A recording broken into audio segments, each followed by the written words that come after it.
Hey guys, Detective Fail here, or Dia for short. Hope you're doing well. Back with another review. This time on Advance Wars 1+2 Reboot Camp. Let's get started. This might be one of the most difficult reviews I've done so far since Fire Emblem Engage, because I have so many mixed feelings about WayForward's remake of Advance Wars 1+2. Full of ups and downs, and yet I'm still not satisfied after ruminating for over a week on it. But in the interest of not having to stare at my Google Docs page for more time than necessary, this will be the final time I have to type this out after overhauling my thoughts several times. So here goes. Let's talk about the huge, disgusting tank out of the way. I completely agree with all reviewers who scored the game 6 out of 10 or less. The biggest glaring fault must be the unfaithful 3D representation that takes out the rugged and little dirty look from the GBA era. And I couldn't stop musing on the matter during my playthroughs. The shiny style WayForward recreated under is a persistent style that continues well into the second campaign, which slowly increased my dislike for the visuals. As someone who enjoys remasters and remakes, this one aspect disappointed me, since there are other games that I feel do remakes and remasters justice, like Bluepoint Games with Shadow of the Colossus, Crash Bandicoot Trilogy by Vicarious Visions, and Spyro Trilogy from Toys for Bob. These developers, I believe, faithfully recreate the original experience under modern lenses. Here, I don't see that as much, graphic-wise.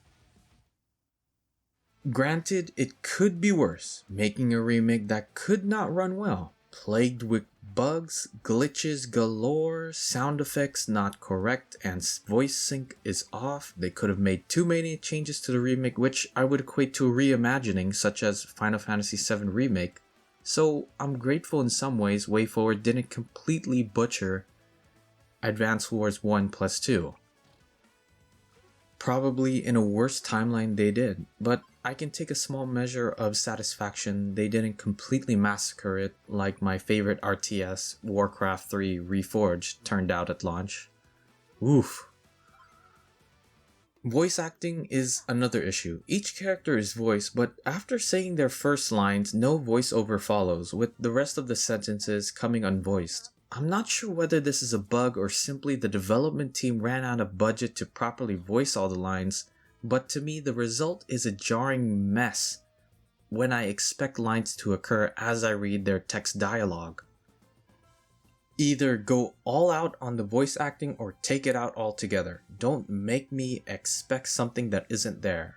Additionally, the bundle has been delayed too long by Nintendo due to a war that occurred last year in Europe, and I cannot for the life of me wonder how much of it was seriously a delay when the product hasn't changed drastically to the point you need to delay for over a year since the announcement. Other games with similar development delays and changes due to world events are Metal Gear Solid 2 experienced major changes to the ending, and hell, even Grand Theft Auto 3 was changed with color scheme, art, and etc. affected. Grand Theft Auto 3 was also delayed 3 weeks while the former did not experience a delay. Yet here we are for Advance Wars 1+2 Reboot Camp needing a year to make what substantial changes? The story starts with an invasion. Oh my god. My facial expression is the most exasperated I could make.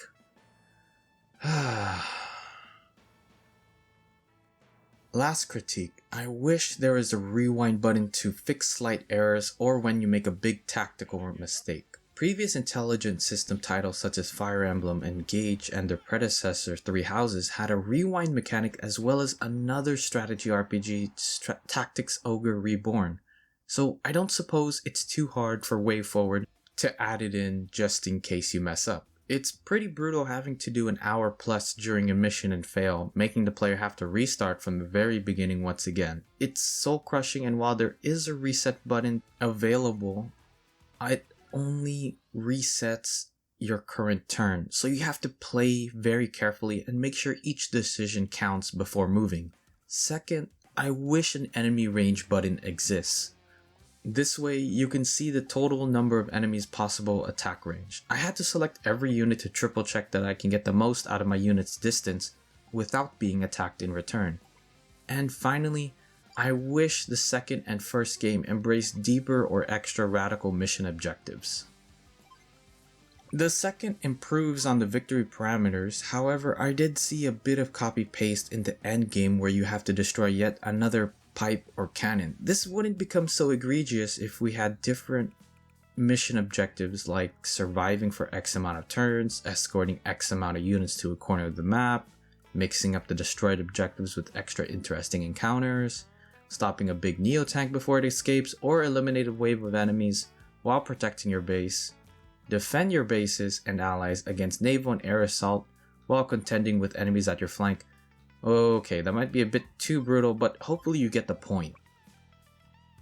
Moving on, I never got the chance to try the Advance Wars series on the GBA in my younger days, so when the announcement of Advance Wars 1+2 was being remade, I became very excited. I've heard Advance Wars over the years as another franchise Intelligent Systems developed, and as a casual Fire Emblem fan, my reaction was something along the lines of, ooh, modern Fire Emblem? But not really. So this is a newcomer's perspective. For those who don't know, Advance Wars is a turn-based strategy title set in a fictional world where multiple colored named countries fight using modern warfare, except think of it comparatively to toy warfare. In the first campaign, you play as Andy, a commanding officer in the Orange Star Nation under the leader of Nell. In the beginning, there was peace until the Blue Moon Nation attacked. That's the main start for the plot to roll around. For the second campaign, I won't say, since the campaign selection is covered until you beat the first game, but you can jump right into the second with no problem. I just feel it's great for players to start with the first and not with the second, but if you already played the first but not the second back then it's fine to start with the second. I just find it amusing to me because the second cover is covered in order to keep things spoiler safe for newcomers. In early missions, you can blaze on through pretty fast once you know what each unit can do and what they're effective against. Similar to chess, forget notions of weapon triangles from Fire Emblem and embrace different unit compositions, where an anti-air unit can be very effective against a foot soldier, haha. Most missions will have you defeat all enemy units or capture the headquarters. There are other win parameters as well, but I won't go through the whole list. You control a variety of units from land, sea, and even air, and I found the diversity in my army to be a good thing because I could choose any soldier or vehicle in my command for the right situation. I could choose a medium tank over the tank. Yes, there is a difference in tanks. Or the battleship to replace my submarine. Although these units are costly, they can be worth the price if used effectively. The inverse can also be true. Sometimes you don't need to pay so much to create a unit to take down a medium tank. A combination of baiting the enemy to key locations to a road that has zero defense is better than fighting when they have the terrain advantage, acting as if they're stationed on a tree tile. The trick is to use the most of the units you're given, enough to damage them in the most crushing manner, and as a result, cripple their combat capability.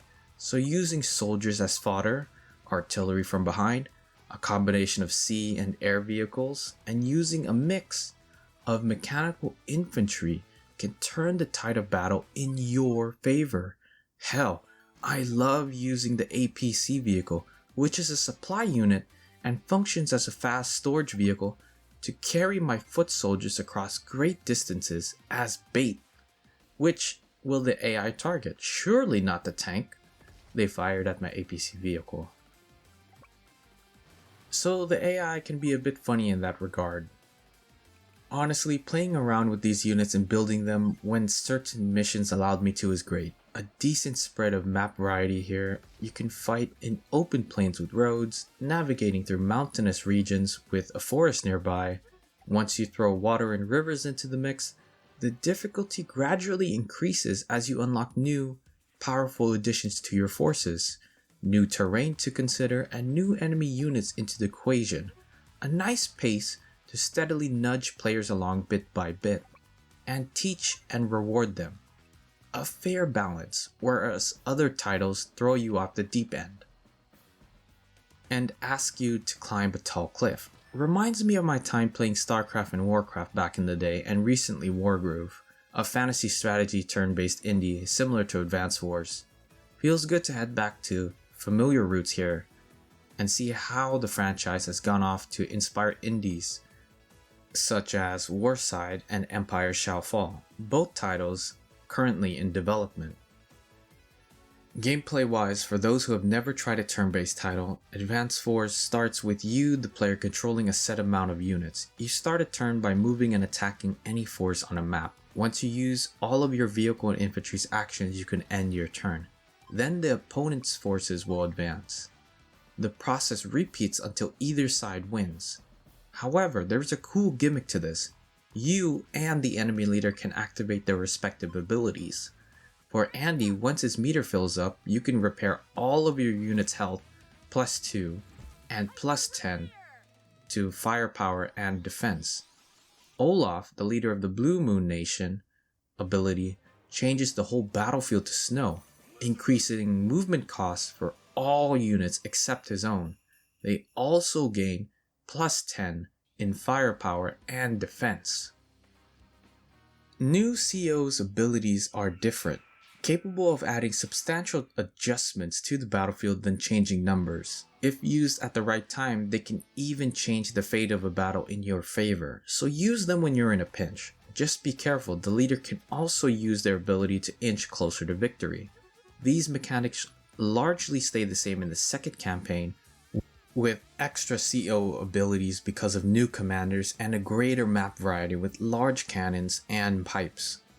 Advance Wars 2 is pretty neat. The sequel I feel is better since they expanded on victory objectives. They can range from destroying a large cannon, multiple small cannons, and even a small pipe behind a big cannon. Missions take a bit longer to complete than in the first installment, but overall I found it better than their predecessor due to the map variety and mission objectives. Also, the villains are more menacing in the second game than the first, an improvement over the first installment. Very refreshing to beat them mercilessly. Who assumes they can beat me? Don't underestimate the kid with a big wrench, my dudes.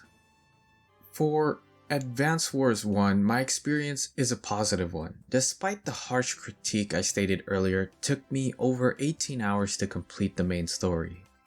Enjoyed fighting on various maps and utilizing a good spread of my units. There is a lot of strategy involved, and even when the Fog of War maps came in, the difficulty didn't waver in the slightest. In the old versions, the AI could cheat. Here, that's not possible anymore, which is a cool tidbit to learn about. Plus, I found the usage of CO powers an awesome way to spice up the gameplay beyond commanding your troops.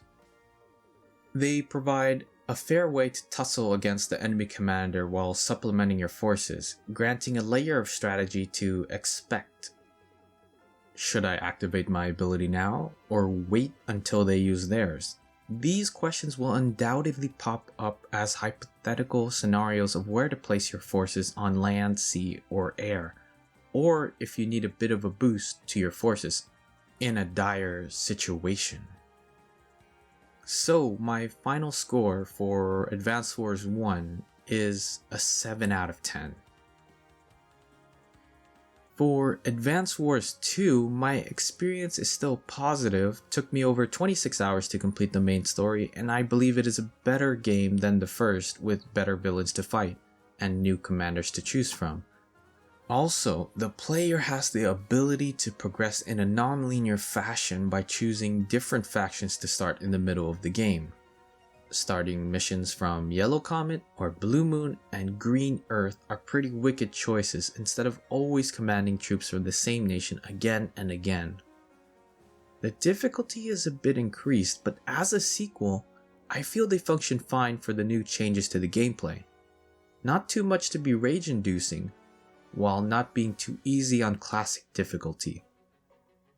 Moreover, your CO power is upgraded. If you wait a while, you can activate a supercharged move. This is a great way for players to reward those who patiently wait for their meter to increase, or for those who immediately use their CO power once available. The choice is yours. My final score for Advance Wars 2 is a 7.5 out of 10. I want to say one last thing before I head out, since this review is getting too long for my taste, and I apologize for that. I don't want to make a review to put you off on the game. I'm merely stating my experience and hope my review helps you in some fashion to understand another piece in the pie for Advance Wars 1 plus 2 discussion in general.